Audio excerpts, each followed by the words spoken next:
Please దయచేసి ఈ video అన్నది షేర్ చేయండి. విజయవాడ సింగనగర్ వరదలతో మునిగిపోయిందని అందరికీ తెలుసు. తెలియని విషయం ఏంటంటే ఒక 5 కిలోమీటర్ల లోపలికి వెళ్తే ఫుడ్ డొనేట్ చేయడానికి నేను నా జోష్ టీము మా స్టూడెంట్స్ అందరం కలిపి 5 కిలోమీటర్ల లోపలికి వెళ్ళాం. లోపలికి వెళ్తే ఎలా ఉందంటే 1 లీటర్ వాటర్ బాటిల్ ఒక ఇంట్లో ఒక అమ్మకి ఇస్తే బయటకు వచ్చి దండం పెట్టి కళ్ళం నీళ్లు పెట్టుకుంది. బాబు మా పరిస్థితి ఎలా ఉందంటే మీరే ఫస్ట్ వచ్చారయ్యా, మా వీధిలో అసలు ఎవరో లేరు, రావట్లేదు కూడా, మాకు ఏమి అందుతులేదయ్యా, కొంచెం చెప్పండి అయ్యా అని కళ్ళం నీళ్లు పెట్టుకుంటున్నారు. అందులో గుర్తుపెట్టుకోండి, బయట అన్నీ జరుగుతున్నాయి కానీ లోపలికి వచ్చేప్పటికి అసలు ఏమీ లేదు. తింటాకి ఫుడ్ లేక విలవిల్లు ఆడిపోతున్నారు. పక్కింటి వాళ్ళు ఒక గ్లాస్ వాటర్ అడుగుతున్నారు అంట. అలాంటి సిచ్యువేషన్ అయితే ఎదురైంది.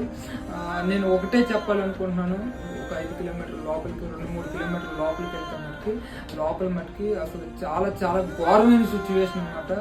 అది చూస్తేనే నా కళ్ళం నీళ్ళు వచ్చినాయి. ఆ బాధతో చెప్తున్నాను.